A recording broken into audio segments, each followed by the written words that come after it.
Well, the lights come on, it must be the appointed hour. I will call to order the October 24th meeting of the Oklahoma City Riverfront Redevelopment Authority. Item 2 is items from the chairman. I don't think we have anybody here from B&H yet.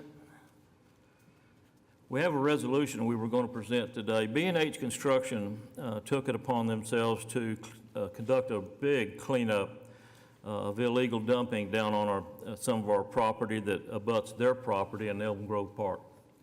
And they did all that on their own. They hauled it off on their own. It was a considerable project. So we had a resolution we were going to present to them today and thank them for that. But we'll still get the resolution out to them, and we do want to thank them. I also want to mention, and I think it's in her development report, but the Waste Connection again this year has donated another $25,000 to the Oklahoma City Community Foundation for the River Trust. And they've been doing that for some years now, so we certainly appreciate them doing that. Item 3 is the minutes. Oh, the resolution? Yeah, I'm sorry. I guess we do need a vote on it, don't we? Need a motion on the resolution.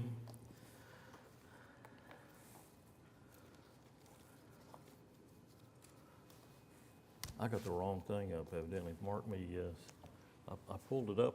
It looked different for some reason.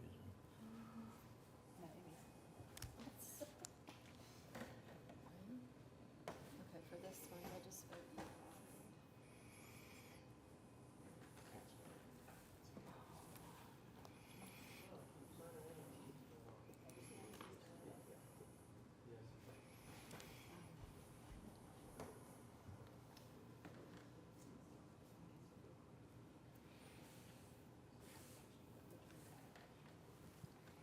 Okay, and that passes.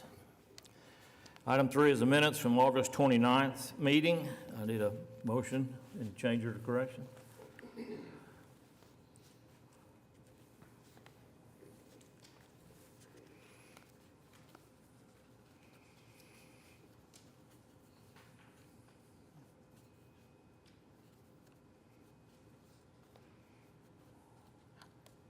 And that passes.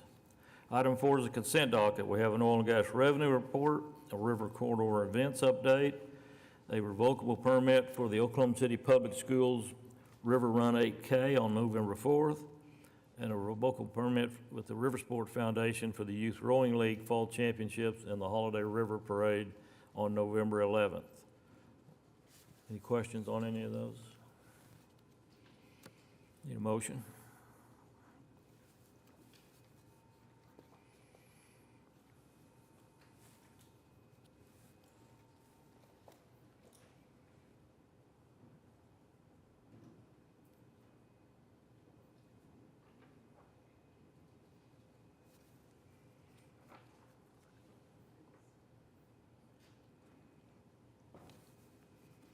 And that passes. Item 5 is the primary agenda item. Item A is the Oklahoma River Project summary.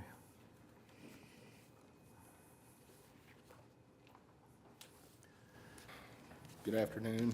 Jay Shumway, Oklahoma City Public Works. For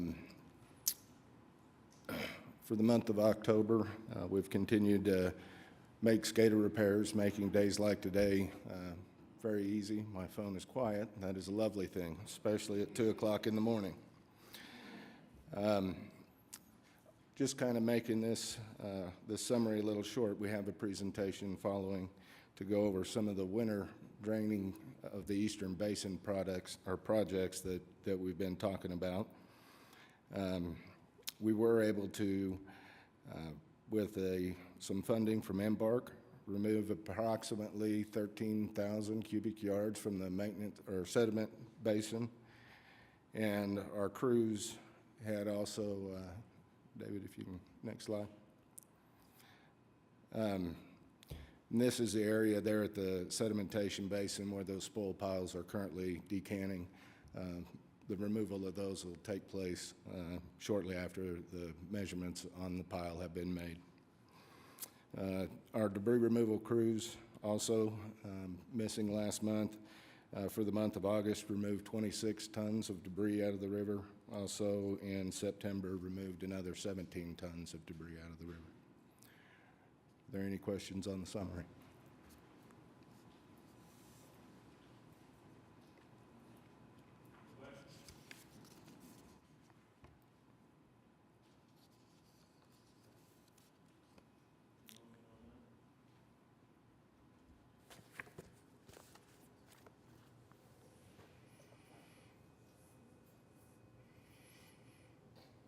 Here's your vote.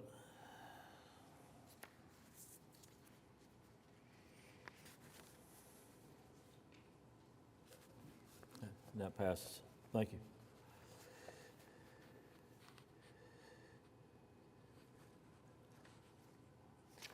Now we have a presentation on the River Eastern Basin Winter Project.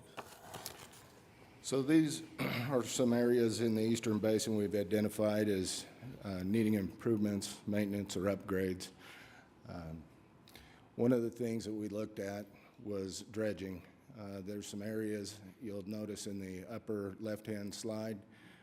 Surveys that we have taken through the basin have shown that there's some areas of buildup in that location. Removal of that would also help keep the Devon boats from running aground with the removal of that material.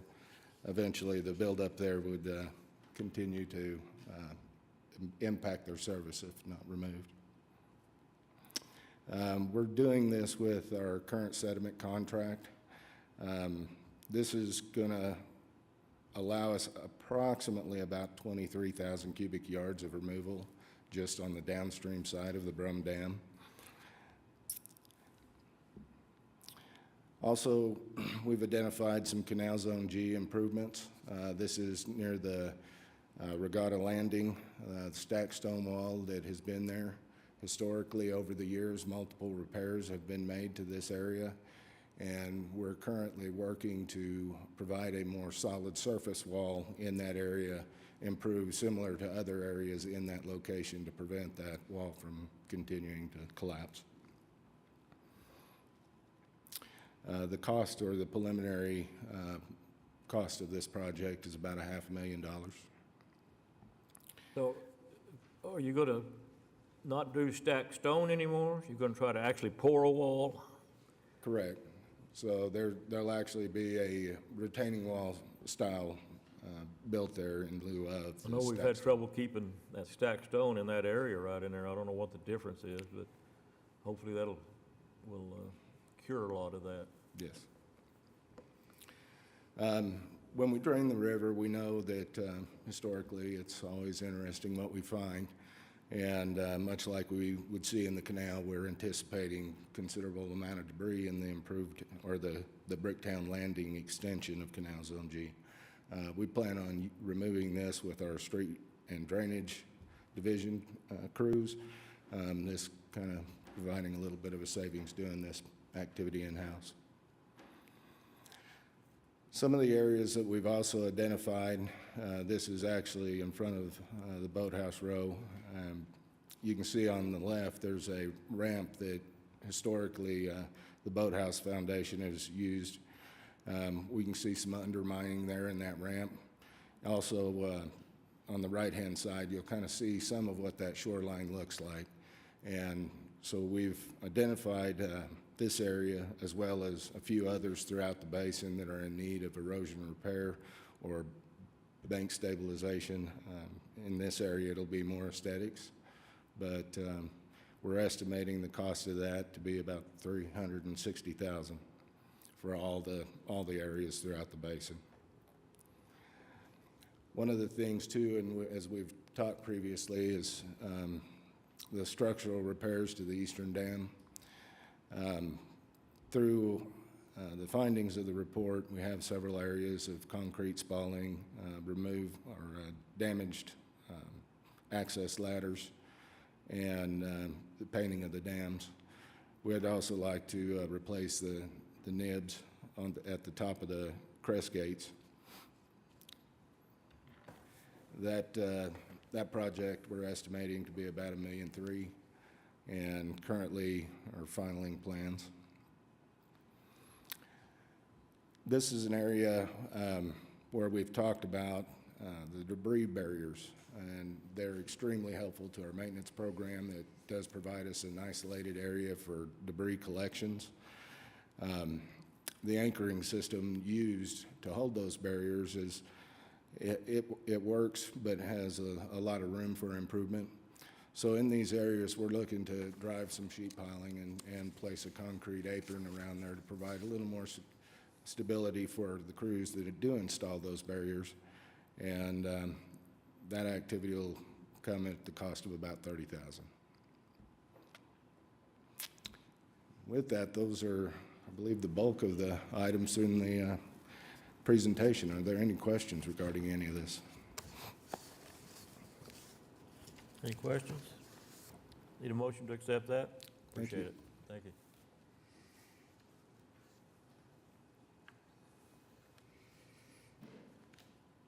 Cast your vote.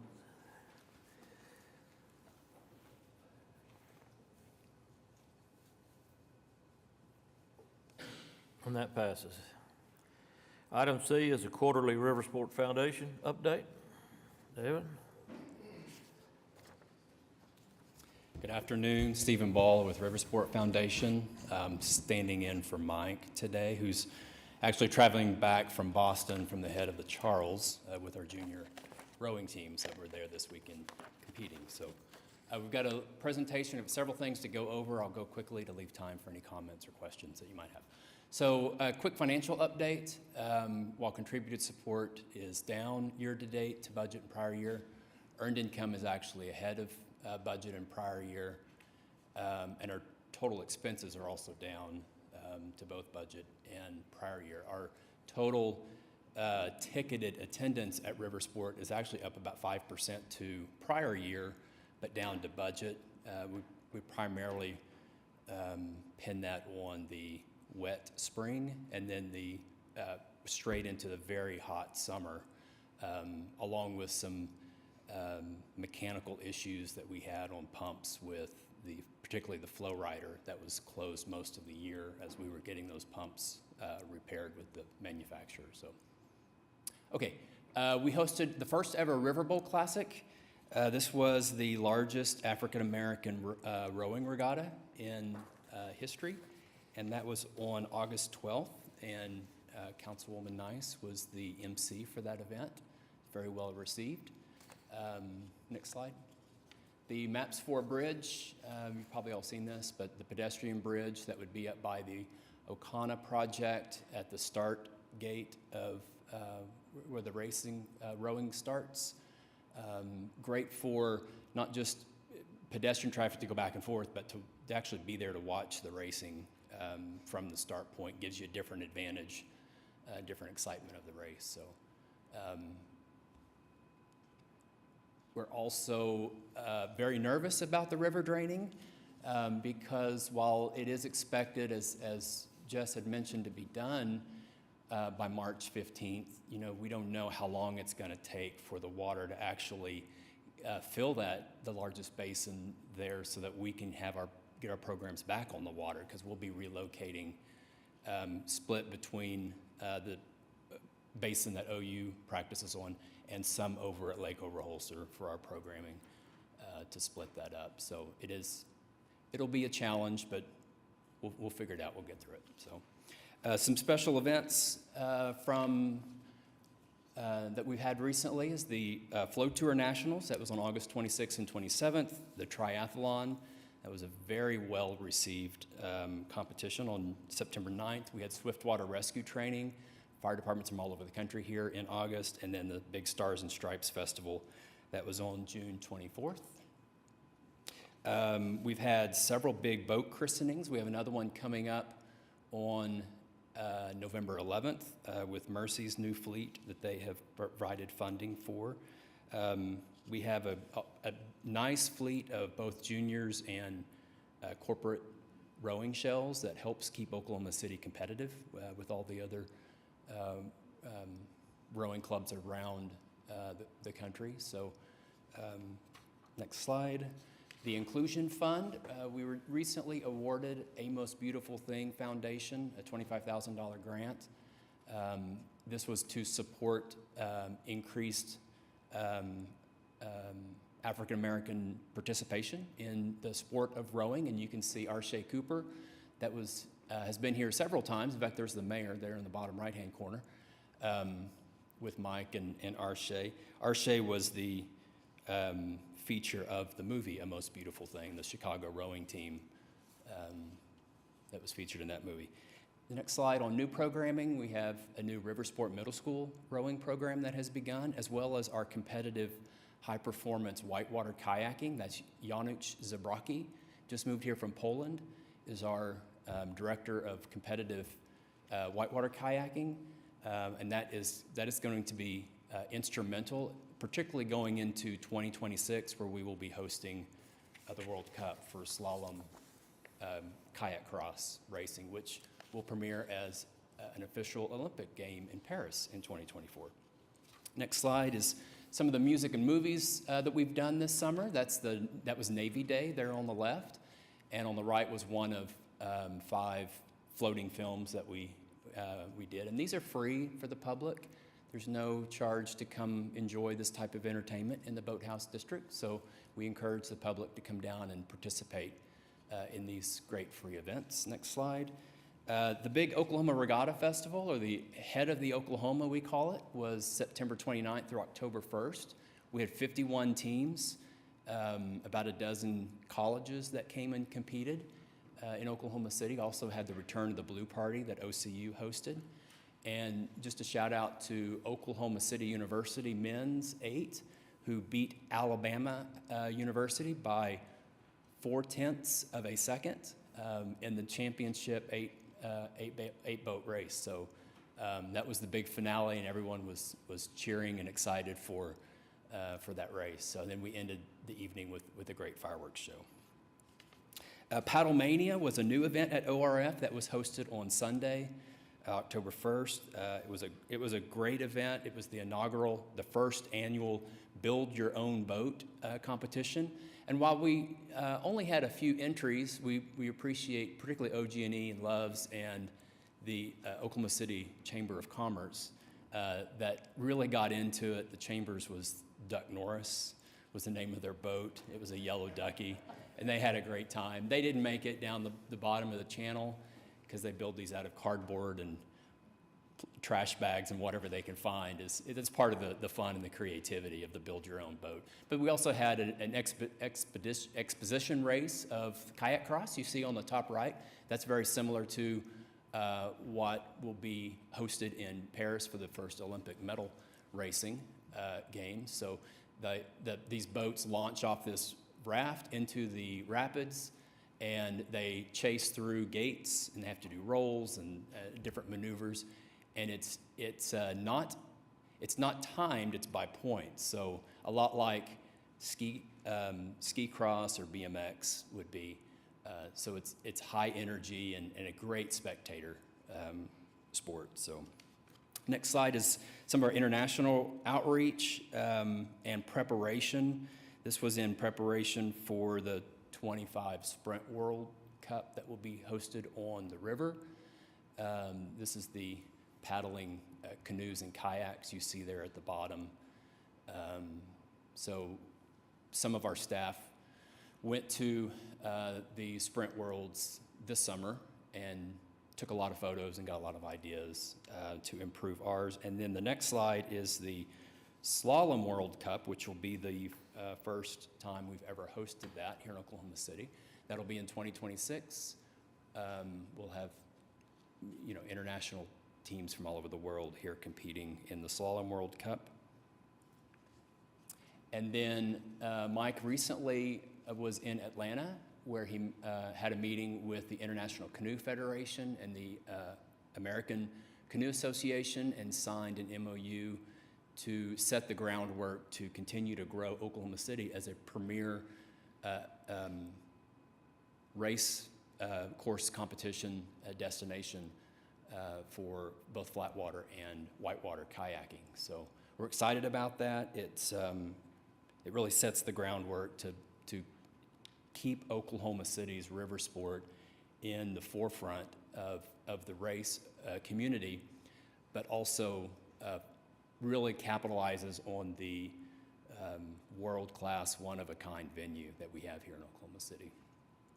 All right, and then coming up, we've got, you may have seen some of the previews that are out for this, but The Boys in the Boat is a major motion picture going to be released on Christmas Day, directed by George Clooney. A lot of big name Hollywood names in the movie, but we have several plans to build off of that.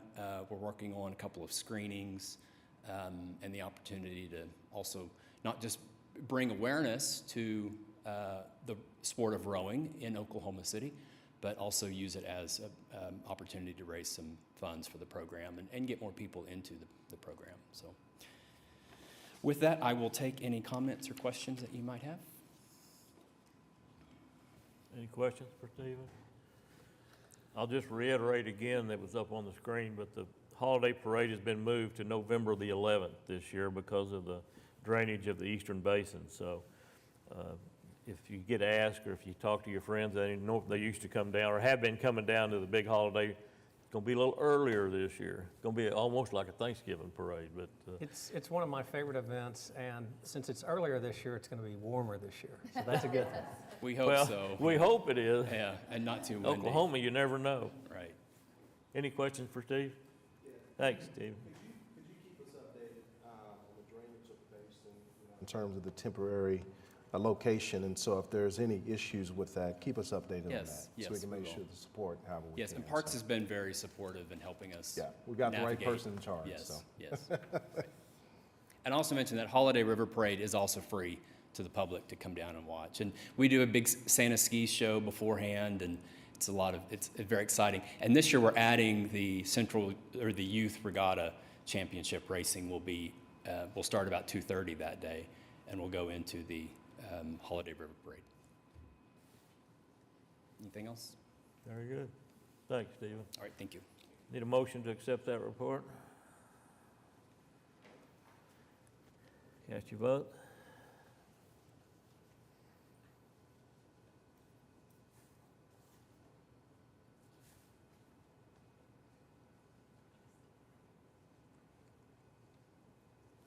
And that passes.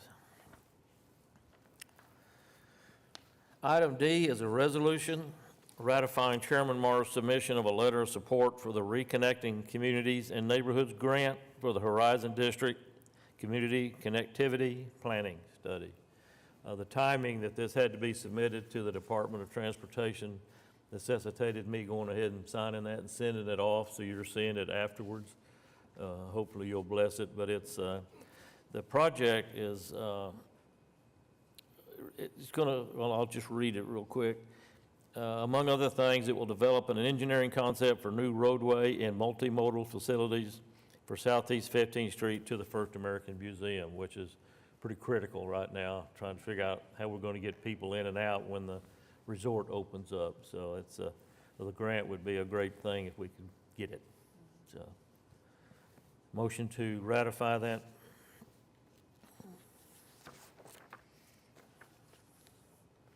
Cast your vote.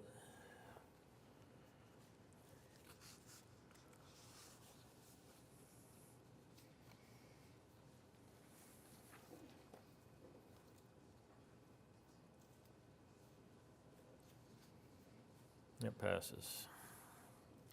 Item E is the proposed 2024 regular meeting schedule for the River Trust. Any questions on it? Need a motion?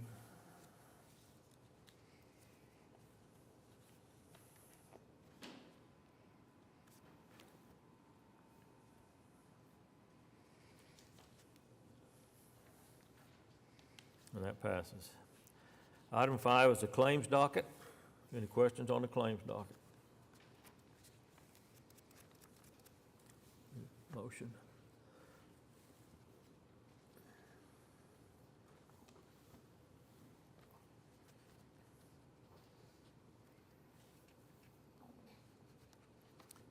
That passes. Item 7 is comments from staff. You have the Park and Rec Department's Director report. anything new? Thank you, Chairman. In your report, there's a lot of information in here, if you've had, some bedtime reading. But one of the things I'd like to highlight is one of those partnerships that we always greatly appreciate is our one with the Department of Wildlife, with our Close to Home Fishing Program. We're really excited. We're rewriting that MOU that will have to come and be ratified by this body eventually. There's a lot of different groups involved in that, from the state to the Water Trust to the River Trust to a whole bunch of different groups. So you'll see that coming up here in the future. But again, we just always really appreciate that recreational opportunity that our residents can really enjoy the sport of fishing. I know I enjoy it a lot. So, but we'll bring that back to you later. And again, just continue to appreciate your support. I do have one question. Your item concerning the independent oil and gas operator exponent going across our property at Southwest 22nd and Walker. Yes. It reads like we suggested ways that we could feel good or feel okay with what they were trying to do with their line, and they kind of said no to all of that and went ahead and started doing it anyway. Do they have the legal right to do that under our mineral rights? I will let my legal counsel speak to that.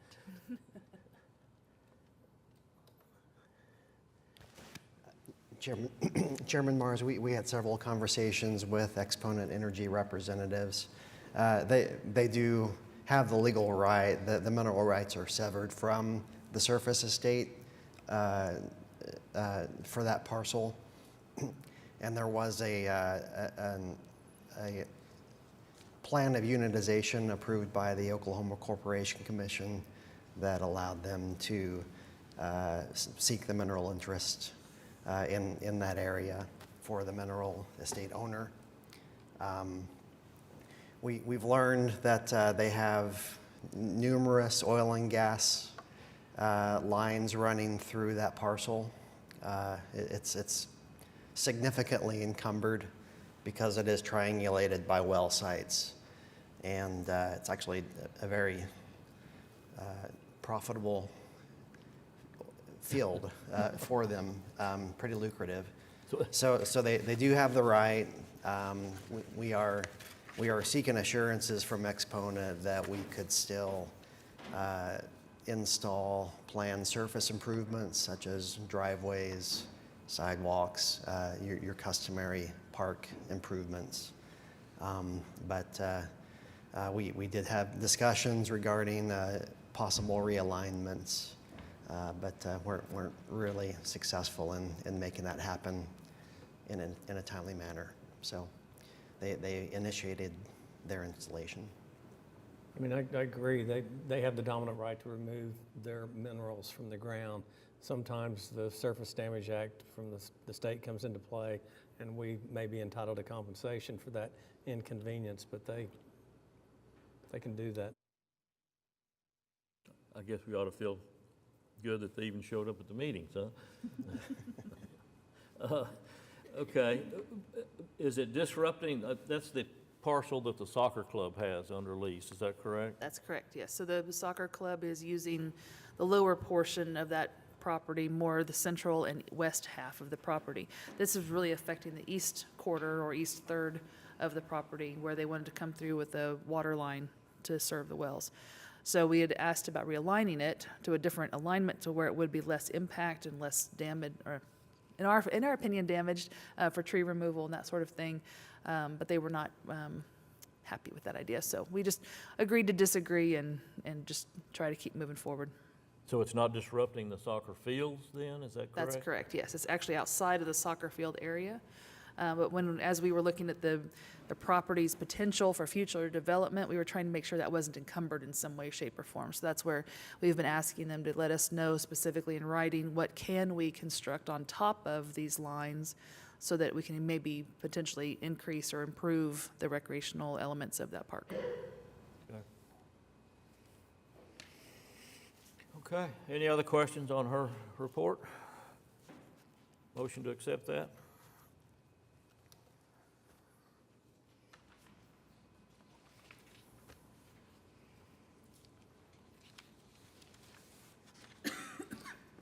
That passes. Okay, item 8 is any comments by trustees? Any comments from citizens? We are adjourned.